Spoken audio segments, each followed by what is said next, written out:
Okay, तो प्यारे बच्चों, कल आपका इंग्लिश का एग्जाम है। अभी तक आपने physics, chemistry, maths and biology पे फोकस किया था। बहुत सारे बच्चों ने इंग्लिश की स्टडी स्टार्ट किया भी होगा और प्रिपरेशन भी कर रहे होंगे। लेकिन मैं आज आपको कुछ ऐसे टिप्स देने जाऊंगा जिससे कल के एग्जाम में आपको काफी बेनिफिट मिलेगा। ठीक है, तो चलिए हम लोग डिस्कस करते हैं ऐसा कौन सा टिप्स एंड ट्रिक्स है जिसको आप यूज करके कल का एग्जाम आप बेहतर कर सकते हो। सबसे पहले आपको क्या करना है कि पेपर मिलते ही आपको जनरल इंस्ट्रक्शन पे जाना है।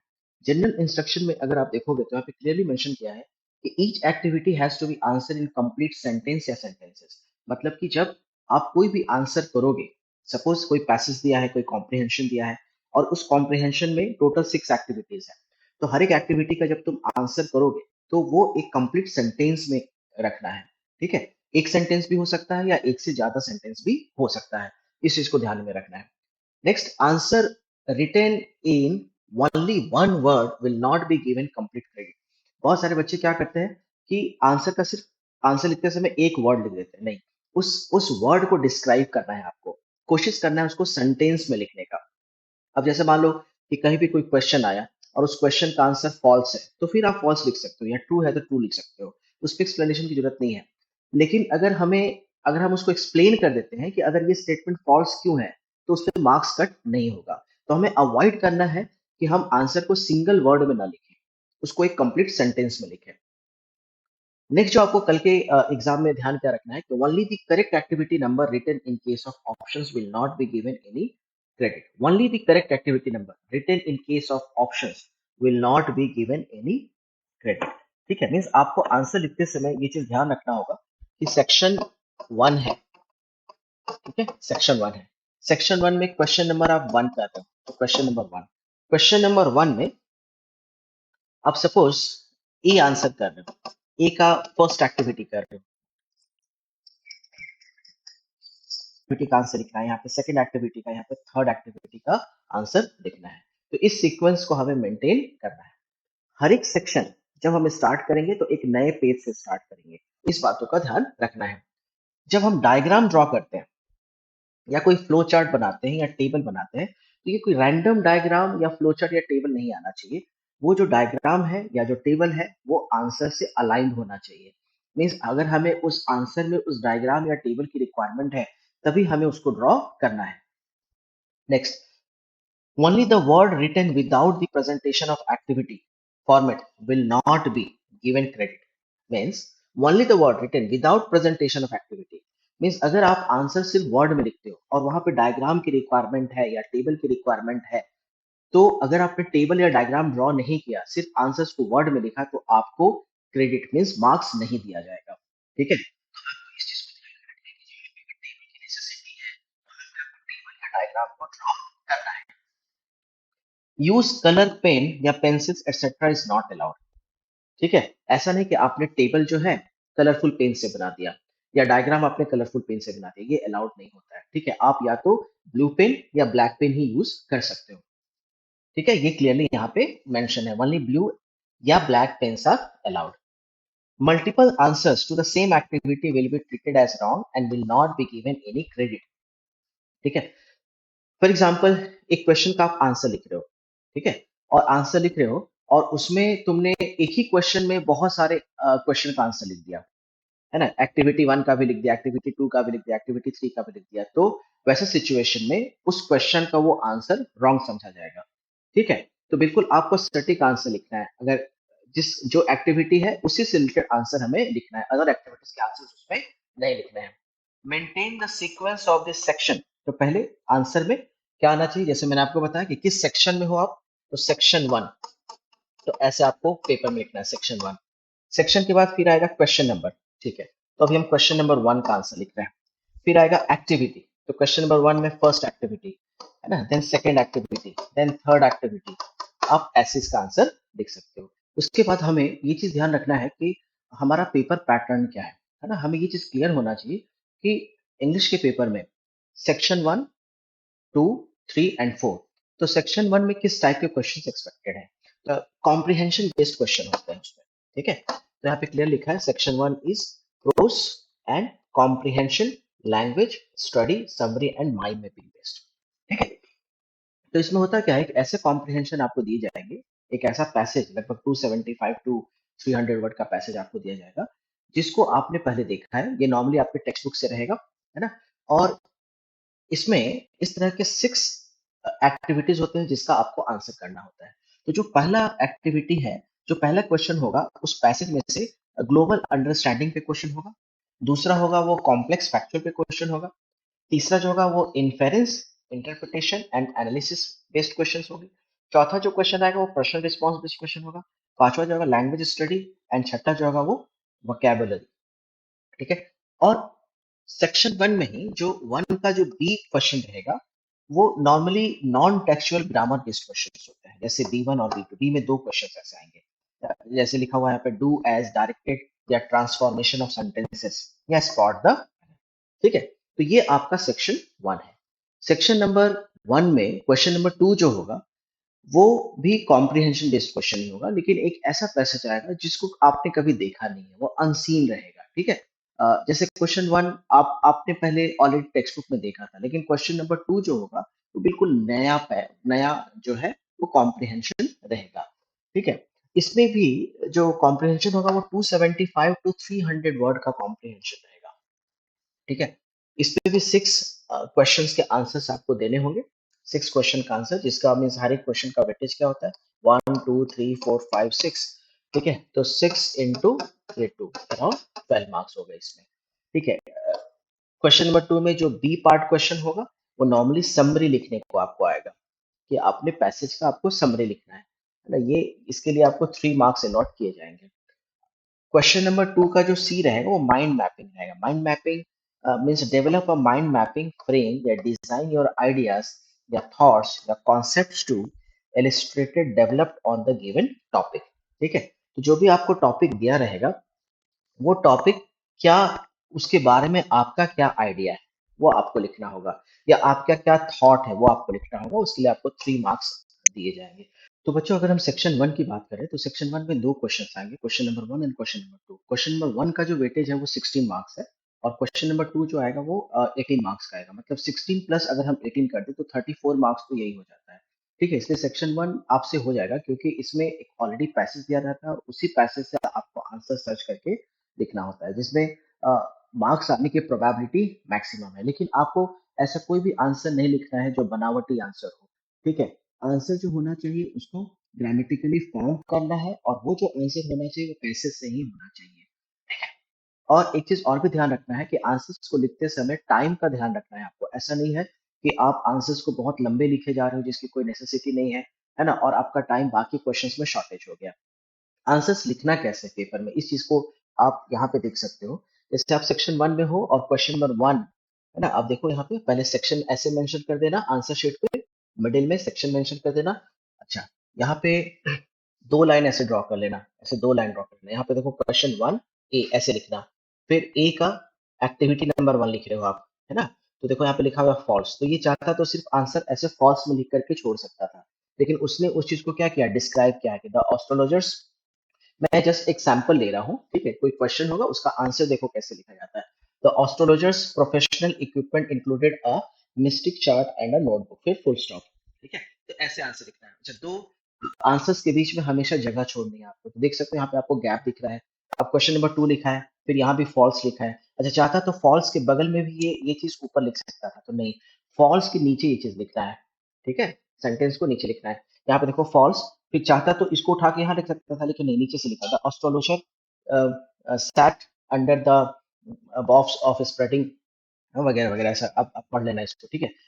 थर्ड में देखो ट्रू लिखा है, फोर्थ में फॉल्स लिखा है। ट्रू इसलिए लिखा है क्योंकि और इससे ज्यादा कुछ नेसेसिटी नहीं था, इसलिए ट्रू लिखा है। लेकिन आप ऐसा नहीं करना, आप ट्रू के बाद भी एक्सप्लेनेशन दे देना, फॉल्स के बाद भी आप एक्सप्लेनेशन दे देना। फिर जब हम एक्टिविटी नंबर टू में जा रहे हैं, आप देखो। ठीक है। तो जब हम एक्टिविटी नंबर टू में जा रहे हैं तो ऐसे लिखना है एक्टिविटी टू का आंसर, फिर थोड़ा स्पेस छोड़ना है, फिर एक्टिविटी नंबर थ्री ऐसे लिखना है, फिर एक्टिविटी फोर ऐसे लिखना है। ठीक है। देन एक्टिविटी, फिर गैप थोड़ा छोड़ के फिर activity number five. Activity five में मान लो कि क्वेश्चन नंबर वन है तो वन का सेपरेट आंसर एंड टू का सेपरेट आंसर। तो इस तरह से आपको आंसर्स को कंप्लीट करना है, और बिटवीन हर एक आंसर, हर एक एक्टिविटी आपको स्पेस को थोड़ा मार्जिन छोड़ना पड़ेगा। बच्चों, जो सेक्शन टू है उस सेक्शन 2 में क्वेश्चन नंबर 3 से हमें स्टार्ट करना है। सो 3 का ए एंड 3 का बी। 3 का ए जो क्वेश्चन होगा उसमें नॉर्मली एक कॉम्प्रिहेंशन दिया रहेगा और वो जो कॉम्प्रिहेंशन है वो पोएट्री से रहेगा। ठीक है, पोएट्री से 10 टू 15 लाइंस का कॉम्प्रिहेंशन रहेगा और जिसमें आपको 5 एक्टिविटीज दी गई, मतलब कि 5 क्वेश्चंस के आपको आंसर देने पड़ेंगे। इसका वेटेज है 10 मार्क्स। बी पार्ट है, तो बी पार्ट में आपको पोयम का बेसिकली अराउंड 10 टू 15 लाइंस में एक समरी लिखना है। ठीक है, और जो कि 3A में नहीं पूछा गया था, इसके लिए आपको 4 मार्क्स प्रोवाइड किया जाएगा। ठीक है, तो आप एक चीज नोटिस कर रहे हो कि one, question two, question three, है ना, ये कॉम्प्रिहेंशन बेस्ड क्वेश्चन है जहाँ पे मार्क्स स्कोर करने की प्रोबेबिलिटी मैक्सिमम है, क्योंकि आपको पैसेज से ही क्वेश्चन आ रहा है। बस आपका अगर इंग्लिश अच्छा है, सेंटेंस फॉर्मेशन अच्छा है, अगर आप उसमें डिस्क्राइब करके लिख सकते हो तो आपको हम सेक्शन 3 की बात करें तो सेक्शन 3 में नॉर्मली ये जो सेक्शन है वो राइटिंग स्किल बेस्ड इसमें क्वेश्चंस आते हैं। तो इसमें जैसे आप देखो, ये क्वेश्चन नंबर 4 है। क्वेश्चन नंबर 4 का वेटेज है 16 मार्क्स। ठीक है, तो इसमें लिखा है कि attempt any one of the following, मतलब क्वेश्चन नंबर 4 में एक्टिविटी ए है और उसमें 3 क्वेश्चन हमें दिया हुआ है, क्वेश्चन 1 2 3। तो या तो क्वेश्चन 1 लिखना है, या क्वेश्चन 2 लिखना है, या क्वेश्चन 3 लिखना है, तीनों नहीं लिखना है। अब ध्यान रखना है। ठीक, उसी तरह से जब तुम एक्टिविटी बी में जाओगे तो इसमें से कोई भी एक क्वेश्चन लिखना है। ठीक है, तो इसका मतलब क्वेश्चन ए का वेटेज हो गया 4 मार्क्स, बी का वेटेज हो गया 4 मार्क्स। तो इस तरह से टोटल आपको 16 मार्क्स हो जाएंगे, लेकिन इसमें से आपको एक ही क्वेश्चन करना है। जैसे अगर हम सी है ना, सी एंड डी, तो सी में क्या क्या आएगा, स्पीच राइटिंग, कंपेयरिंग, है ना, एक्सपेंशन ऑफ आइडिया, इसमें से कोई भी एक क्वेश्चन हमें करना है। सेक्शन डी में भी कोई भी एक क्वेश्चन हमें अटेम्प्ट करना है। 3 का आंसर हमें लिखना कैसे है?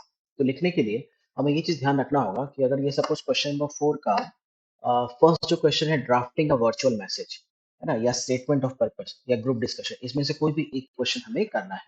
तो इसको करने के लिए हमें इस सिस्टम को फॉलो करना पड़ेगा। फॉर एग्जाम्पल, यहाँ पे आप देखो, जब हम वर्चुअल मैसेज का आंसर लिख रहे हैं तो यहाँ पे लिखा सबसे पहले सेक्शन। देखो, सेक्शन को हमेशा मिडिल में लिखना, उसके बाद क्वेश्चन नंबर, फिर ए, और उसमें फर्स्ट आंसर हम लिख रहे हैं। तो मैसेज, देखो आप कैसे लिखा मैसेज, फिर डेट लिखना है तुमको, ऐसे क्रिएट करना है। फिर Rajat, I have taken Mrs Manohar to the hospital, है ना। और लास्ट में एक चीज तुम्हें ध्यान, ये चीज देना पड़ेगा, ये टिप ध्यान रखो कि student should remember to highlight their qualities. ठीक है, life experiences and uniqueness in such a way that your application should stand out from the rest. ठीक है, तो कंटेंट पे आपको 2 मार्क्स दिए जाएंगे, sequence and close of idea पे 1 मार्क दिए जाएंगे, एंड लैंग्वेज यूजेस पे 1 मार्क आपको, इस तरह से 4 मार्क्स का ये आंसर होगा। ठीक है, तो लिखते समय एक चीज का ध्यान रखना है कि एक्चुअल वर्चुअल मैसेज लिखा कैसे जाता है ना। तो किसी को अगर तुम वर्चुअल मैसेज लिखोगे तो ये ध्यान रहेगा ना कि भाई डेट क्या आएगा, है ना। आप जब भी किसी को मैसेज ट्रांसफर करते हो या व्हाट्सएप पे कॉपी करते हो और दूसरे को पेस्ट करके जब शेयर करते हो, तो तुमने देखा होगा कि उस पे डेट आ जाता है, टाइम आ जाता है, और कौन भेज रहा है उसका नाम आ जाता है, या किसको तुम भेज रहे हो, ठीक है, उसका नाम। तो बिल्कुल उस तरह से आपको उस चीज को लिखना है। बस हमें कैसे लिखना है, तो देखो आपको यहाँ लिखना है क्वेश्चन नंबर 2, है ना, आंसर 2, और देखो सेंटर में लिखना है, या स्टेटमेंट ऑफ पर्पस। तो स्टेटमेंट ऑफ पर्पस में ऐसे आपको पूरा उसको एक्सप्लेन करना है ना, पूरा एक्सप्लेन करना होगा। कंटेंट ध्यान रखना है, सीक्वेंस को ध्यान रखना है, एंड लैंग्वेज का यूज करें उसको ध्यान में रखना है। उसी तरह से अगर ग्रुप डिस्कशन लिख रहे हो तो ग्रुप डिस्कशन में हमें ऐसे लिखना होगा, लाइक इवैल्यूएटर, राघव, अनन्या, रोहन, ऐसे नेम्स लिखना होगा। इनमें ग्रुप डिस्कशन हो रहा है, तो जब ग्रुप डिस्कशन होगा तो इसका क्या स्टेटमेंट आया, इसका क्या स्टेटमेंट आया, इसका क्या स्टेटमेंट आया। 4 का बी में हमें ईमेल राइटिंग कैसे लिखना है, तो जैसे 2 है तो ऐसे आपको एक बॉक्स बनाना पड़ेगा एग्जाम में। 2 सब्जेक्ट, है ना, delay in delivery of 50 ceramic elephant, है ना, ड्यू टू शॉर्टेज। तो और ईमेल लिखते कैसे हो, तो बिल्कुल उसी प्रोसेस में आपको यहाँ पे सारा डिस्क्रिप्शन लिखना है, सारा डिटेलिंग लिखना है, और लास्ट में जैसे एक ईमेल लिखा जाता है उसको आपको ध्यान में रखना है। एग्जाम में जाने से पहले ये क्लियर होना चाहिए कि सेक्शन 3 में आप क्या आंसर देने वाले हो। तो सेक्शन 3 में जैसे क्वेश्चन नंबर जो 4 आएगा उसमें या तो क्वेश्चन ड्राफ्टिंग, वर्चुअल मैसेज, या स्टेटमेंट ऑफ पर्पस, या ग्रुप डिस्कशन। तो आप पहले से माइंड मेकअप करके जाओ कि आपको से वर्चुअल मैसेज पे कोई क्वेश्चन क्वेश्चन लिखना है। ठीक है, बी सेक्शन में अगर आप आओगे तो ईमेल, रिपोर्ट राइटिंग और इंटरव्यू। तो सबसे आप ईमेल ईमेल पे भी आप आंसर लिख सकते हो, जो आपके लिए इजी जाएगा, है ना। नॉर्मली हम ईमेल लिखते हैं।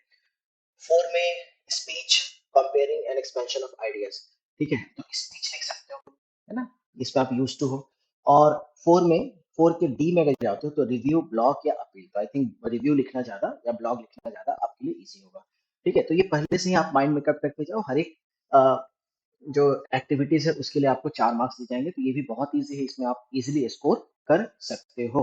ठीक है? सिर्फ़ आपको ध्यान ये रखना है कि कोई भी अगर आप ईमेल लिख रहे हो तो कोई भी ईमेल कैसे लिखते हैं, वर्चुअल मैसेज लिख रहे हो तो कोई भी एक वर्चुअल मैसेज लिखा कैसे जाता है, उसका पैटर्न समझना इम्पोर्टेंट है। ब्लॉग कैसे लिखा जाता है, ब्लॉग का पैटर्न समझना इम्पोर्टेंट है। तो उसके लिए आप जो मॉडल आंसर शीट्स है ना? आजकल बहुत सारे पब्लिकेशंस के आते हैं, जैसे नवनीत के आते हैं, टारगेट के आते हैं, है ना? या फिर बाल भारती की वेबसाइट पे जाकर के आप आंसर शीट्स भी आप डाउनलोड कर सकते हैं और वहाँ पे आपको आंसर्स लिखे कैसे जाते हैं वो आपको पता चल जाएगा। और अगर आपके पास वो भी टाइम नहीं है तो थोड़ा-सा आप गूगल पे सर्च कर लो, ब्लॉग कैसे लिखते हैं, ईमेल कैसे लिखते हैं, वर्चुअल मैसेज कैसे लिखते हैं, स्टेटमेंट ऑफ पर्पस कैसे लिखा जाता है। बस उस पैटर्न को ध्यान में रखना है ना? कंटेंट थोड़ा 19-20 हो सकता है लेकिन पैटर्न इंपॉर्टेंट है। सेक्शन नंबर 4 की। तो सेक्शन नंबर 4 में बेसिकली जो क्वेश्चंस आते हैं वो नॉवेल से आते हैं। ठीक है? नॉवेल आपने पढ़ा होगा तो नॉवेल पे बेस्ड क्वेश्चंस आते हैं। ये सेक्शन मेरे लिए या ऐसे बच्चे जो बेसिकली इंग्लिश स्टार्टिंग से नहीं पढ़े हैं, उनका ध्यान पीसीएम या पीसीएमबी पे रहा है, या तो वैसे बच्चों के लिए ये पार्ट थोड़ा डिफिकल्ट जाता है। इसके लिए आपको नॉवेल आपको पढ़ के आना पड़ेगा, है ना?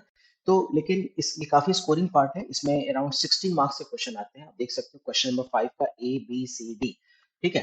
तो ये 4 क्वेश्चंस इसमें से आएँगे, 4 क्वेश्चन, हर एक क्वेश्चन का वेटेज जो है वो 4 मार्क्स का रहेगा और उस क्वेश्चन के अंदर भी सब डिवीजन होते हैं, 2-2 मार्क के क्वेश्चन आते हैं, ठीक है?